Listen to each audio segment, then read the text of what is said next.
በሰብአዊነት ላይ በተፈጸሙ እንዲሁም በማንነት ተኮር የዘር ማጥፋት፣ የዘር ማጽዳትና የማንነት ማሳሳት ወንጀሎች ተጠያቂ ለመሆን ምን ያህል ዝግጁ ነዎት? አመሰግናለሁ።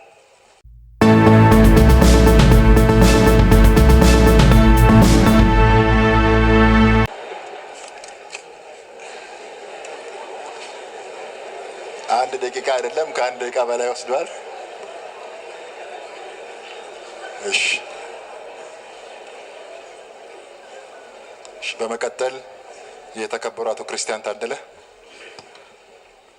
አመሰግናለሁ የተከበሩ አፈ ጉባኤ፣ እንዲሁም ክቡር ጠቅላይ ሚኒስትር በመካከላችን ተገኝተው የመንግስቱን የ6 ወራት ሪፖርት ለማቅረብና ከተከበረው ምክር ቤት አባላት ዘንድ ለሚቀርቡለት ጥያቄዎች ምላሽና ማብራሪያ ለመስጠት በመካከላችን ስለተገኙ አመሰግናለሁ። አንዳንድ የስነ ስርዓት ጥያቄዎችን ግን ማቅረብ ፈልጋለሁ። ምክንያቱም እዚህ እኛ የተሰበሰብነው እኔ በበኩሌ የተሰበሰብኩት ክቡር ጠቅላይ ሚኒስትር ከምክር ቤቱ አባላት ለሚቀርቡለት ጥያቄዎች ምላሽና ማብራሪያ እንዲሰጡ ብቻ ሳይሆን የ6 ወራት ሪፖርቱን እንዲያቀርቡ ሪፖርቱ ሲቀርብም እኛ ብቻ ሳይሆን በተለያዩ የሚዲያ አማራጮች ለህዝቡም ቀርቦ ውይይት እንዲካሄድበት ነው። አንድ ሁለተኛ ሪፖርቱን በሰነድ አልተሰጠንም፣ አልደረሰንም። ሪፖርቱን በደንብ ገምግመን መርምረን ከየሴክተር መስሪያ ቤቶች ትራያንጉሌት እና ቫሊዴት አድርገን የተሳሳተ መረጃ ካለም እሱን ለማረም እድል የምናገኝበትን ሁኔታ አልተፈጠረልንም። ይህን ካልኩኝ በኋላ አንድ የጥያቄ መንደርደሪያ የሚሆን ማስታወሻ ብዬ ወደ ጥያቄ ያመራለሁ። ክቡር ጠቅላይ ሚኒስትር በዚህ ምክር ቤትና በተለያዩ መድረኮች ስለ እርስዎና ስለሚመሩት ያስፈጻሚ መንግስት ተጠይቅ ሲቀርብቦት ለተጠየቁ ምላሽ ከመስጠት ይልቅ ጠያቂዎችን የሚያጥላላ አስተያየት ሲያራምዱ አለፍ ሲልም ተጠይቅ የቀረበቦት የወጡበትን ብሔር በመጥላት እንደሆነ አድርገው ምላሽ ሲሰጡም የቅርብ ትዝታችን ነው። ክቡር ጠቅላይ ሚኒስትር ጥያቄ የማቀርብልዎ እኔ በብሔሬ አይደለም። ይህን ጥያቄ ሳቀርብልዎ እርስዎም የሚወክሉትን ብሔር በመጥላት አይደለም። ምላሽና ማብራሪያ ሲሰጡም ለጥያቄ ብሔርዎንና ምናልባት የመንግስት ግልበጣ ሴራ ነው በሚል ምላሽና ማብራሪያ እንዳይሰጡ ከወዲሁ አደራ ማለት እፈልጋለሁ።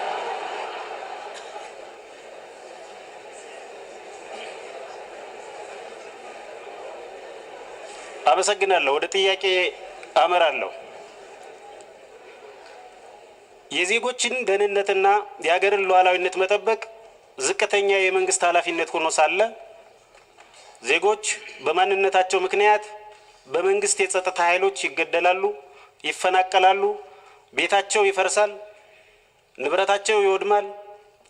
የሀገር ሉዓላዊነትን በሚዳፈር መልኩ የጎረቤት ሀገራት ሰራዊቶች በኢትዮጵያ ሰሜን ምዕራብና ደቡብ ምዕራብ ወሰኖች በርካታ ኪሎ ሜትሮችን ዘልቀው በመግባት ወረራ ፈጽመዋል። ይሄ ቀደም ሲል ከኔ የቀደሙ የተከበሩ የምክር ቤት አባላትም በጥያቄ መልክ ያቀረቡት የኢትዮጵያ ሰብአዊ መብቶች ኮሚሽንም በሪፖርቱ ደጋግሞ በመንግስት የጸጥታ ኃይሎች ስለሚገደሉ ዜጎች ስለሚፈጸሙ የሰብአዊ መብት ወንጀሎች፣ መፈናቀሎች፣ ግድያዎች፣ ቤት መፍረሶች በሪፖርቱ ያቀረበው ነው። አሁን ላይ ባለው ተጨባጭ ሁኔታ የዜጎች ደህንነትና የሀገር ሉዓላዊነት ዋነኛ ስጋት ምንጭ ሆኖ የምናየው እርስዎ የሚመሩት መንግስትን ነው። እርስዎ በአፎ ኢትዮጵያ አትፈርስም ቢሉንም በተግባር ግን ኢትዮጵያና ኢትዮጵያዊነት በመንግስቶ እየተናዱ ነው። የበርካታ ሀገራት መሪዎች መሰል ኃላፊነትን በወጉ ያለመወጣት ጉድለት ሲያሳዩ ህዝብን ይቅርታ ጠይቀው ስልጣናቸውን ሲለቁ ይታያል። በሀገራችንም የቀድሞ ጠቅላይ ሚኒስትር ክቡር ኃይለማርያም ደሳለኝ ተመሳሳይ ህዝባዊ ተጠይቅ ሲቀርብባቸው ስልጣን መልቀቃቸውን እናስታውሳለን። እርስዎም ወደ ስልጣን የመጡት በዚህው ተጠይቅ ምክንያት ነው። እርስዎስ ስልጣንዎን በመልቀቅ የመፍትሄው አካል ለመሆን አላሰቡም ወይ? በሰብአዊነት ላይ በተፈጸሙ እንዲሁም በማንነት ተኮር የዘር ማጥፋት፣ የዘር ማጽዳትና የማንነት ማሳሳት ወንጀሎች ተጠያቂ ለመሆን ምን ያህል ዝግጁ ነዎት? አመሰግናለሁ። እሺ፣ እናመሰግናለን። በመቀጠል የተከበሩ አቶ አለሙ ጌታሁን።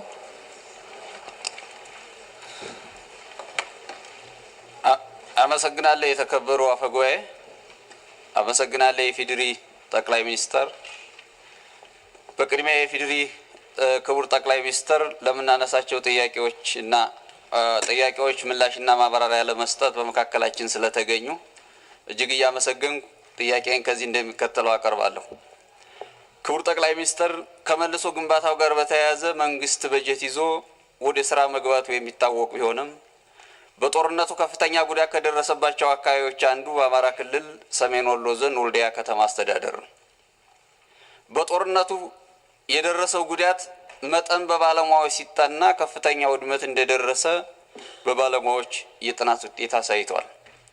ስለሆነም በጦርነቱ የወደሙ የትምህርት፣ የጤና፣ የግልና የመንግስት እንዲሁም ፋብሪካዎች በዘላቂነት የሚፈቱበት ሁኔታ የመልሶ ግንባታ እንደተጠበቀ ሆኖ ከፍተኛ ጉዳት የደረሰባቸው ምናልባትም የአካባቢውን የልማት ጥያቄ በዘላቂነት የሚፈቱ ከፍተኛ ጉዳት የደረሰባቸው ተቋማት አሉ።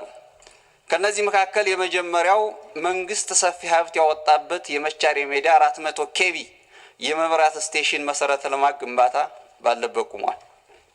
ሁለተኛው በጦርነቱ የተዘረፈውና የወደመው የአገር ሀብት የሆነው የሼህ ሙሐመድ አሊ አላሙዲ ዘመናዊ ስታዲየም ከፍተኛ ጉዳት ደርሶበታል።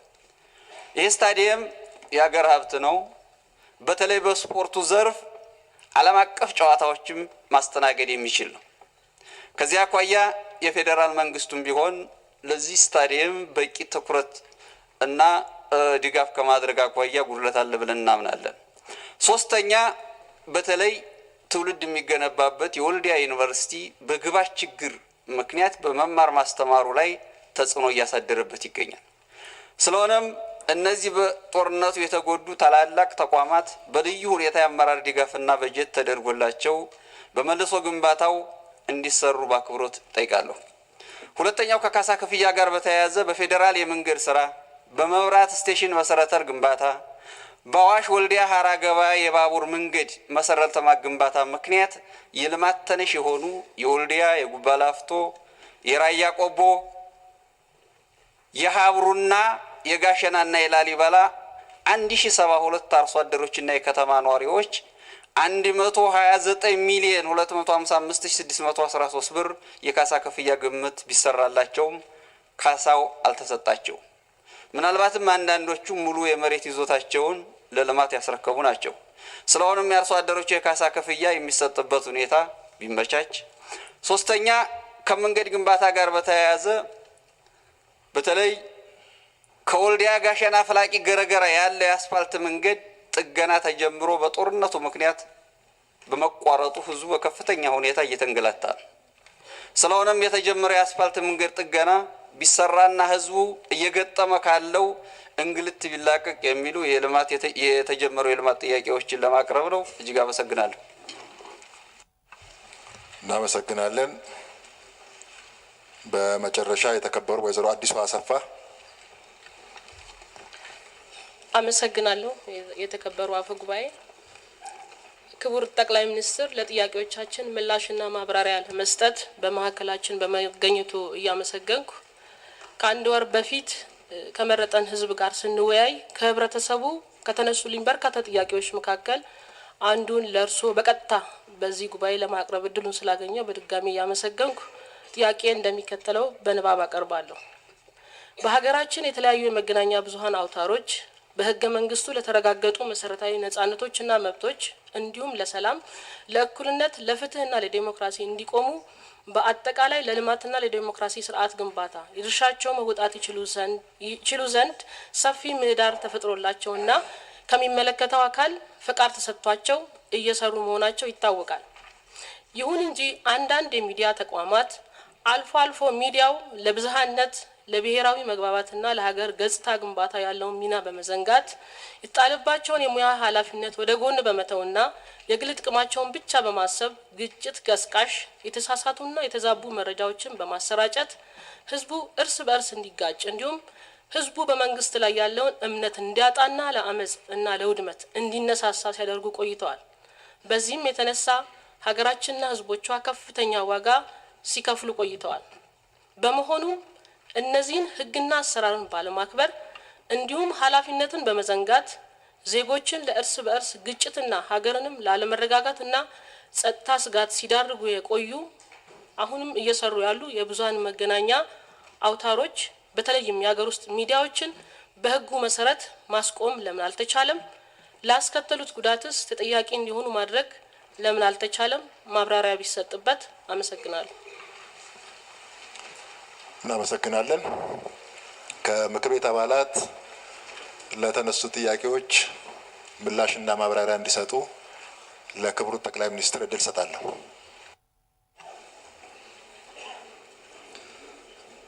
አመሰግናለሁ። የተከበሩ አፈ ጉባኤ፣ የተከበራችሁ የምክር ቤት አባላት፣ ላነሳችኋቸው ጥያቄዎች ምላሽ ለመስጠት እድል ስላገኘው እጅግ አድርጌ አመሰግናለሁ። በኢትዮጵያ ታሪክ እና የታሪክ ጥፋት ውስጥ ትላልቅ ጉዳዮች ያሳካንበት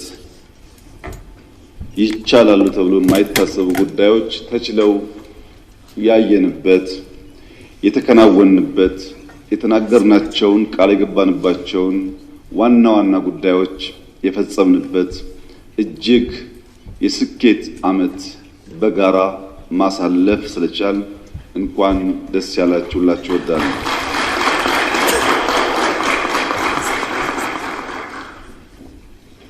የተነሱ ጥያቄዎች ከመለሴ በፊት የኢትዮጵያ ሆም ግሮውን ሪፎርም አጀንዳ ይዞ የተነሳቸው ዓላማዎችና ያስገኛቸው ውጤቶች አጠር አድርጌ ለመግለጽ ሁላችሁም እንደምታስታውሱት የኢትዮጵያ ኢኮኖሚ ግብርና መር የሚል ፖሊሲ ይከተል ነበር።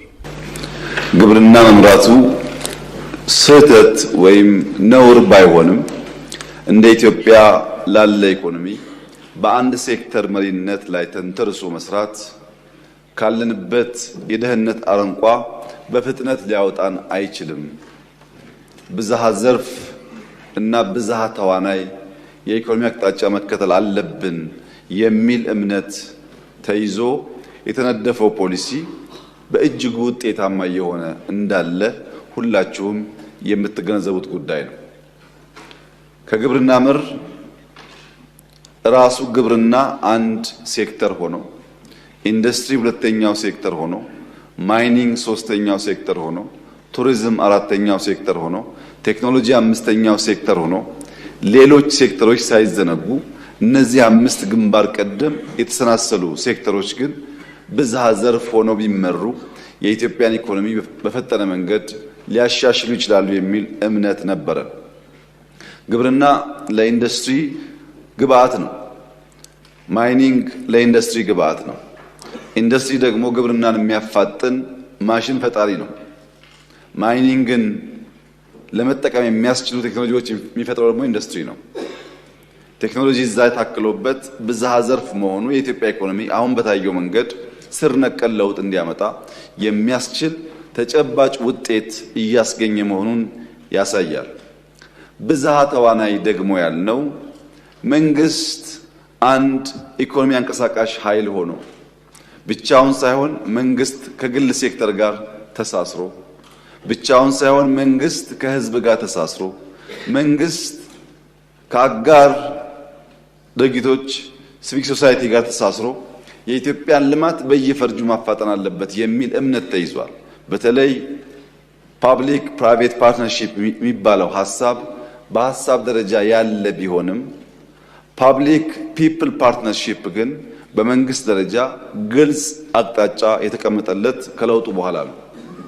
በፓብሊክ ፒፕል ፓርትነርሺፕ ኢትዮጵያ በርካታ ጉዳዮች ያሳካች ቢሆንም ከነሱ መካከል አንዱን ብቻ ለመጥቀስ የግሪን ሌጋሲ እንቅስቃሴ ባለፈው ዓመት በ2017 መገባደጃ አካባቢ በሪፖርት እንደሰማችሁት 48